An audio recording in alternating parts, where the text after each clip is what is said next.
Lantern Valley Studios recap and review of the month work, and then general conversation about what different aspects of our stories Cool and stuff. making.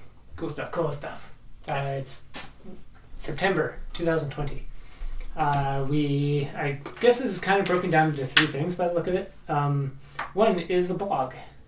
Yeah. Catch up on that. So for 2 years now, we've been making behind-the-scenes content, and much of it has been originally started on YouTube, but then we transferred into Gumroad, and you can go to our Gumroad channel, and you can find basically just monthly behind-the-scenes videos of us working on our stories. And It's a lot of content. it's a lot of content. It's a lot of videos every month. And you would, before it was, you could just click on the thing and you wouldn't really know what content was actually in the package. But I've created this blog where you can click, see the details of this package, and then it brings you to a blog. And each post shows basically just the names of the videos and a little image that shows all the thumbnail of the video files that you'd get in the package. So you'll notice most of it is us sitting around places talking. Like this. That's most of how the story goes. And it's just us going into like a picture or a piece of writing or discussing what we have to draw and what we have to write. That's what most of the behind the scenes is. There's other things too, but that's the majority. Like we're making a big illustrated writing project story thing. So yeah. So it's a lot clearer in terms of you can see what's in the packages, and then we anyone can search name by name, and they can find, like, I'm labeling all the things that we have 30 different worlds, and so it's like W9 or W26, and then you could search that in the search bar in the blog, and it would take you to all the videos related to that world. Which is super handy. Yeah, handy and relevant, and this is why it's important for kind of 2 reasons. One is for us to find things. So if we're working on W6, which would be the world that we've been doing for the last 4 months, or last 3 months and 1 month to go, is when we need to find that stuff in the future to figure out what's in those scenes and what we need to do about them or whatever it is, we can find it as well. Instead of searching through folders. Yeah, and in the future, when we are done with World 6, we have those 16, 12 by 18 movie poster type of pictures done and like the story's finished. If somebody wants to see how this was made, they can type in W6 and find all of the videos of us working on it, so you can see it from nothingness all the way to its finished state, and it'll all be there. Yeah, so there was no blog before, and it would just bring you to the page, and you wouldn't know what you were going to get into if you bought that bought that behind the scenes package. You still don't know the length and stuff, which maybe we'll add in the future, but now there's actually a database that I can continue to keep up to date with the new packages every month, and slowly over time we might be able to add extra details to what's actually in these videos and stuff. Yeah. So that's a big, kind of big behind the scenes. We were gonna save it for November or December, kind of the months coming up, because we're working on World 6 right now, and it's gonna end. We have 1 more month left of doing it, and then we have basically a 4-month gap where instead of doing 2 worlds at once, we're only gonna be doing 1. So in that time, that frees up half our time. And we were going to try loading a lot of things in there. Yeah. And that was one of them. But it's, we did it ahead the of system time, is done. That goes right into the world is changing over. We have 1 more month of World 6 to do. That November period, November through February, where we're only doing 1 world, that's a big reevaluation period, and we're reevaluating a lot of how we've been making these treasure tales.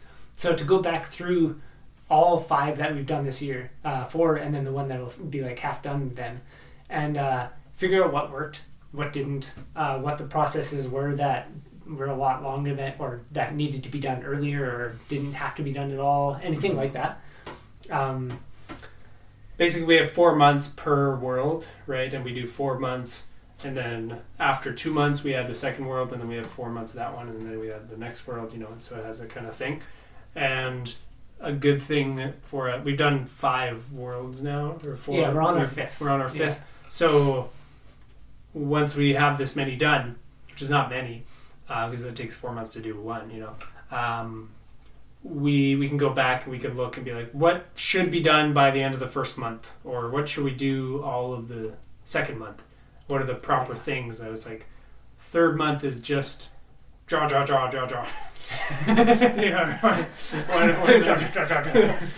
are the steps that would be good for us? Some of a lot of it, like we have, I just wrote a note here. We have treasure tales exist now.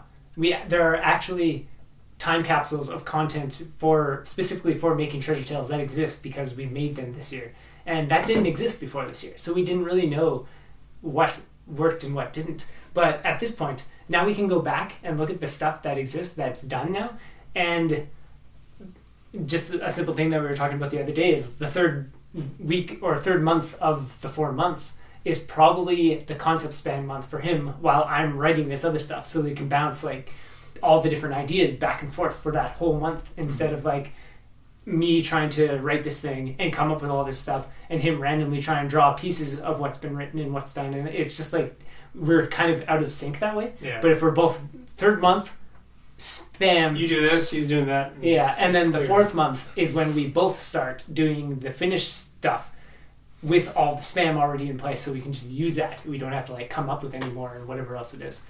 So a little thing like that isn't something that we knew that this is actually a really beneficial way of doing it. And when we accidentally did that some of the time, that's when it really worked. And we couldn't have known that until we'd done 4 and are on our 5th, or we just passed that period with our 4th. So yeah, we did it 3 times.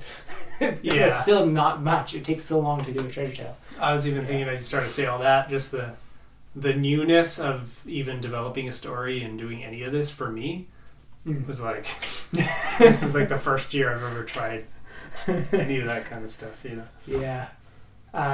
So yeah, the re-evaluating how we go about that stuff. And one thing we're going to do when we do that is we have the stacks of paper that are put away, that's every world we worked on. We're going to take out all the images and basically make they're all little rough sketches. It's basically as if we have no skill and we know that, and we're just writing a bunch of things, doing our best, drawing a bunch of things, and at some point we're going to hand these things off to our expert artistic selves of the future and say, I give it in your hands to make it 100 times better. But so we have all these writings and drawings, and they're eventually just going to be on 16 pages. Right now they're just in stacks with, per page kind of thing. But what we haven't actually done is taken all the images and all the words and placed them on sort of a rough page lookout, kind of thing, so that we can see the words will be up here and this and this. And the most we have is several draft, just normal sized pieces of paper where we bold out the areas or doodled little stick figures in the areas of what needs to be where, but we haven't actually seen the things that we've done that are for those areas in those areas together. So to review it, we're going to actually put together 16 draft pages that then we could print out, and it would be essentially this is, the book finished. It's just everything is, needs a lot of work. Which this is the next recap that we do, the end of next month, the 1st of November, we are going to start doing this stuff, this reevaluation stuff. So we basically have 1 month for us to figure out all these things that we want to do during that November through February period to just work on that. So we have one more recap video to do, and then we'll be heading right into it. Speaking of drafts too, we want to make a draft of that stuff. An example of the things that we were trying to explore this year is to do treasure tales in all sorts of different ways, so we can figure out the best way of making treasure tales. And this, kind of by accident, is the first time that we've gone a month and a first month without a full draft of the whole story for the world. World 24, I didn't do any drafts. I did drafts within the first month to all 4 of the other tales we did this year. So we'll see how that works out. Yeah. Maybe the drafts, there's a better way of doing it. A draft unnecessary. Basically being just little tiny sketches on an 8.5 by 11 thing, and with words around saying have these points here, and they kind of talk about this, and they're sitting around here. And Yeah, it's kind of like an outline of the 16 pages. So all 16 pieces of paper that we can hang up on the wall, look at it, and be like, okay, this is the story. And there's none of that for World 24. We'll see how that goes. Yeah. Yeah. One of the things about that, it's not really something we'll reevaluate, but it's another example of one of those things that we've learned is to spam awesome instead of deep, or to basically, if we were to hand off our writings and things to our future selves, we could easily take some kind of dialogue and add a bunch of depth into the dialogue and make it just much more profound, and all this like good wisdom, and put things in it that are great like that.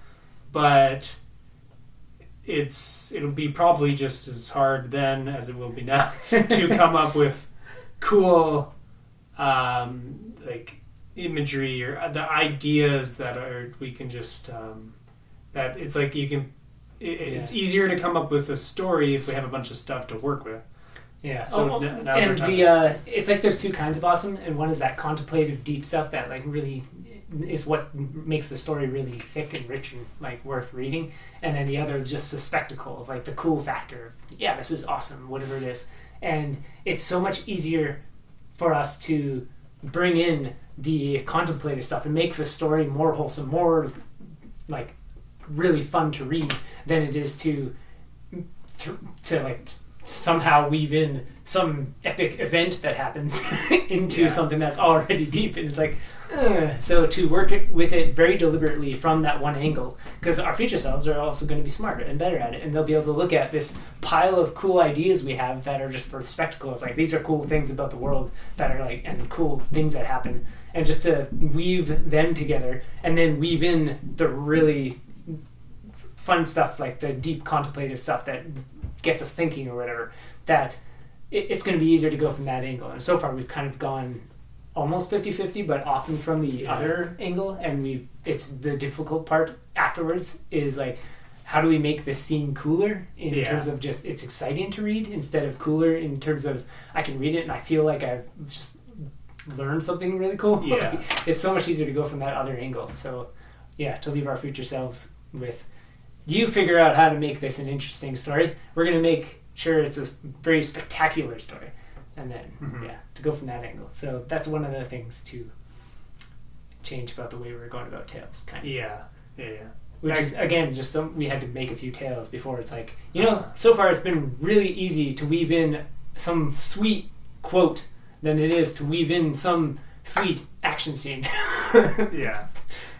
That kind of goes with the fact that we haven't done any setting design this time around. Yeah. We know how things work in the world, and we've spent a lot of time kind of focusing on the way things are done and stuff, but not how it looks. Yeah. We know like how things work, but not what to draw. Yeah.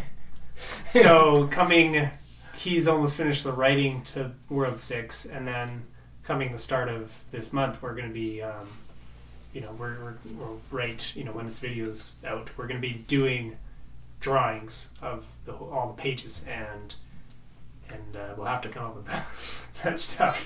Yeah, we've every time it's been a bit different. Like the simple example is like the very first world we did. We randomized world 9. It's like, we know the style, we know roughly the setting, we know some of the characters, whatever it is, like just some basic stuff. And along the way, we came up with cool things like how the houses look or whatever it is. But we had stuff, and in this one, the only things we had were trees of fire, and that's vague, and then a beach, and that's kind of vague. Like the other one had so much more information. It's like this Noah guy lives on a beach. He has plants. They're like elements are at work, things like that. We can kind of picture what the visuals are like and what the world is like. In this one, we figured out almost more the ecosystem, how people use this stuff, rather than what does it look like when they're using it. And that's fine, but then we're left with kind of these vacancies of, oh, we need to actually have this so we can draw the picture. Where if we didn't know how it worked, but we knew what it looked like, maybe we'll figure out how it works later, or write some notes, and then it's like, oh, we'll change the look of it later, or something like that. So yeah, just different ways of approaching what's going on in the world too. Yeah. That kind of goes into how a story is made. If you want to go into that. Placeholder names is one thing. Like when we randomized World 9, I had the phrase ninja pirates or pirate thieves all over the place as a placeholder name for these people that weren't at all pirates or thieves. They were just a group that traveled on water. Yeah, and they kind of like dressed similarly, I guess. That's about it. But it was like a small group that traveled along water and went to these places and were looking for things. It's like, whatever, pirate thieves. It's just, I was like in the initial drafts. Yeah, so like over the course of making that tale, we actually came up with the words of what these things are.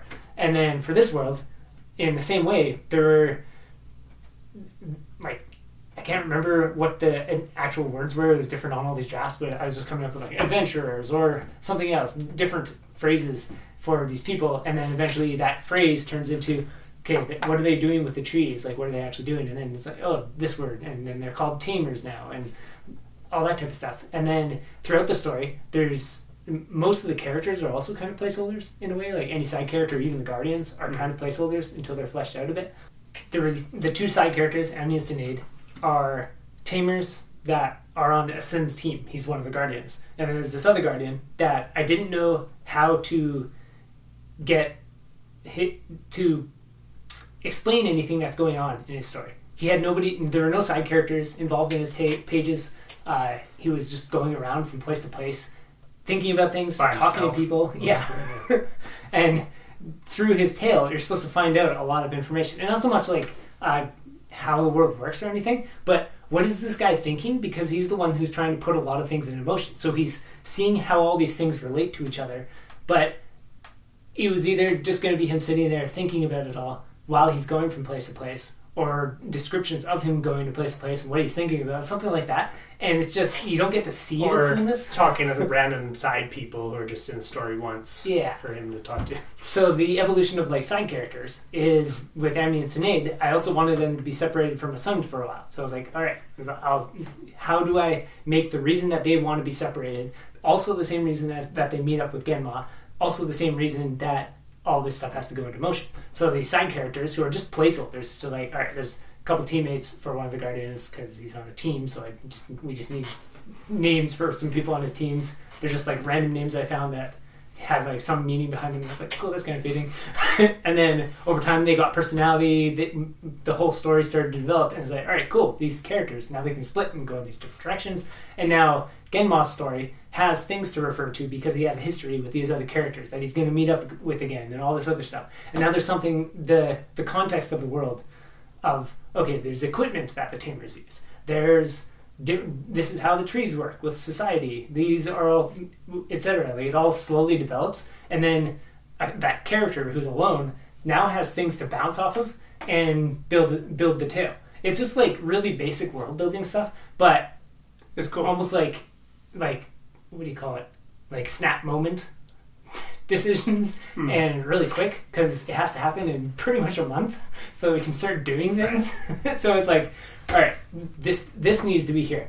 How does that work? This needs to be here. Like it's just everything needs to happen within a month period or 2 months kind of, and then slowly for the next 2 months as we just come up with these things, figure out how all the pieces go together. Because we already had Trees of Fire, we already had the islands, we already had like the hero or whatever it is, the one person who doesn't show up in the story that all the four Guardians refer to. Like all these pieces are in play, and then there just needs to be connections, and you just start throwing connections at things until the pieces start to make more sense, and then you start taking connections out. It's like, oh, that doesn't make sense. Oh, this doesn't work anymore. And then different relationships change and all that stuff, where characters are changed. And one of the biggest things that can change is all these placeholders. Like the placeholders. There are teams of people that go around and tame trees. That's kind of a placeholder because it's like, oh yeah, there's groups that somehow do something with the trees naturally in this world. How do those work? Prophets is just, it's actually a name that stuck, but They're not prophets at all. But that was a placeholder name for there should be groups of people who pay attention to what the trees are doing so that this other group can go do things with them. And like as those all evolve, different ideas are thrown in and out over the course of like a month or two until the story kind of makes sense. And then you start to get into the nitty-gritty of like this character's a rambunctious one and always says these types of things, whatever, and the details fold up that way. But yeah, we have just so much content for one of these things that half of it has to get thrown out. The other half is going to mutate to fill a couple holes if those things thrown out needed to fill holes. And then it ends up as something. And then you try writing and drawing it within a 2-month period once it's all figured out. Yeah, it's pretty fast paced. We calculated it once and that we're actually doing 2 pages a week that we're drafting out and like coming up with all the visuals and writing for at least, in a draft stage. Yeah, it's a lot. It's a lot. Yeah, it'd be nice to have 4 months where we only have one world happening coming up here. It'd be the first some space. Possibly. Kind of way, but then we're kind of bunch of saying other stuff, we're but- doing a bunch of other stuff. So Yeah, that other stuff isn't coming up with things Yeah. and trying to go over really fast, which is handy. It's going to be like just looking at things, figuring out what worked, what didn't, a different vibe to it. Yeah. And then, of course, there are all those other basic things in place, like the style of the story and how that's actually going to work with all these images and things we want to draw, like to actually try and visualize and even figure out if it's going to work and how it works and stuff. And like we don't even know when we're all done because we haven't brought it to a finish yet, and we're not going to know until we're like a little better and we can actually do those styles to begin with. And then, or the writing of just the basic story fundamentals of, there's a beginning and a middle and an end, or there's a, something drives the story forward and the characters are making decisions and stuff, and to try to throw that on something when basically it's following this one Genma guy, he's alone half the time, and 4 pages happen and that's it, and it's supposed to be this whole story arc. And every page is kind of standalone too, so there's a big, a single page is a full story to itself. The 4 pages of that garden is a full story to itself. That goes for each garden and each page. So there's 16 separate stories that are all supposed to be complete. And then 4 others that are 4 of those jammed together. And then the whole thing is one story that's fully complete too. And to try and make that work. So every single page follows, and every bunch of pages in the whole story follows a proper story structure to some degree. Like not a proper story structure of any sort because they're weird. But that is this character has development or something, if that's supposed to be what the thing goes on in the tale. And to make all that happen in such a short period of time, and to come up with it in such a short period of time, and then to have images complement it properly in such a short period of time, and just everything that we need to do is fast. But yeah, that's how a story comes together. It is rapid fire. It's super. We just have to trust ourselves to make the right calls and just be decisive. Mm-hmm. That's about it. Mm-hmm. That brings me up to remember that we are planning also to, during these break months, to take 1 page of one of the stories we've done so far and drafted and bring that 1 page to a finish. Yeah, that's going to be sweet. Yeah. 4 months to do it while doing everything else. Yeah. But to actually see, we did some, you might find them in our other behind the scenes, of a Merlin Millar page, which is from World Super early on. 5. We did those in 2 weeks. Yeah. I think Yeah, and 2-week period. we wrote it and we tried to finish the page, 2 pages, or I don't know, 1 page. We ended up finishing one. We had one almost then too. But yeah. And now we're going to have 4 months to do it. Yeah. With actually 4 months already done on just coming up with the thing. Yeah. So it'll be very different. Yeah. That was the first trial. It was kind of a surprise thing. We didn't know we were going to try doing that. And then it was like, time limits on these. We had to jam it out there. And then, 6 months later, we started this 4-month cycle of actually doing the treasure tales. So that was we just wanted to throw something together. Yeah, it was good. It turned out well for what it was. But yeah, it should be easier in the future, especially when we're reevaluating everything and we come up with the stuff that works and the stuff that doesn't. Like, third month, do this, and focus on cool events and like the wicked structure of the world, because it'll be easy to weave deep stuff into it and use that same context of there's trees of fire. It's so much easier to like come up with cool ideas about the trees of fire that make the people in the world awesome than it is to come up with like cool people in the world and be like, what is some awesome thing in the world? It's so much easier from the other side, and the more tree of fire and elementals and whatever else is going on in the world that we come up with, then it makes it so much easier to do something that is just, I love this story, from the other angle of it. So, do we have any more notes? No, that's pretty much it. Cool. Yeah. Yeah. So, to I guess one final thing is we're gonna try finishing a page by February, and that'll be cool. But that'll also help with the fact that we haven't actually brought any of these things to finish, and we plan on it not next year but the following year to add something like one of the 4-month periods is to finish some pages to one of these tales, and to have something else brought to a finish before we do that is probably necessary, because we've never brought anything like this to finish. So finishing a page, and maybe finishing a page like next same time period of November to February next year, see how much that's improved. Hopefully our treasure tale making processes and like the way we do these 4-month intervals all of next year is like way better, because so far the ones that we're doing now are a lot better than we're doing less work that's not useful, and the work that we're doing is useful is actually like quite directly going into the story type of thing. But yeah, to bring something to finish. So I'm probably going to try outlining a few of the old book ideas that we've had. I was going to keep writing HH, House of the Heroes, as novel form, which is still going to go on. But to do something that's more conventional, like a novel, and bring that to finish is probably going to help a ton with us finishing something that has never existed before. So yeah, that's probably something that's on the list before 2 years from now, or a year and a half from now. So if you want to keep updated with all that stuff, sign up for our newsletter. There's a link in the description. And if you'd like to watch a bunch of behind-the-scenes content for 2 years worth of us making a large bunch, then go to our gumroad.com link, which is also in the description. And you can buy behind-the-scenes content, which shows you the real time where we're just really focused and working, and just, you can just kind of have it on in the background. And mostly it's, at this point, it just supports us. And in the future, it'd be epic when the story comes out and you actually know what you're looking at, or hearing when we're talking about something or inventing something, and you have the story actually done to refer to and be like, that image right there, that must be what they're talking about, right? That's how it came about. But until then, it's just kind of a way to support us, and it's just, would be cool kind of ambient noise probably if you're into just working on your own stuff and you just have it in the background.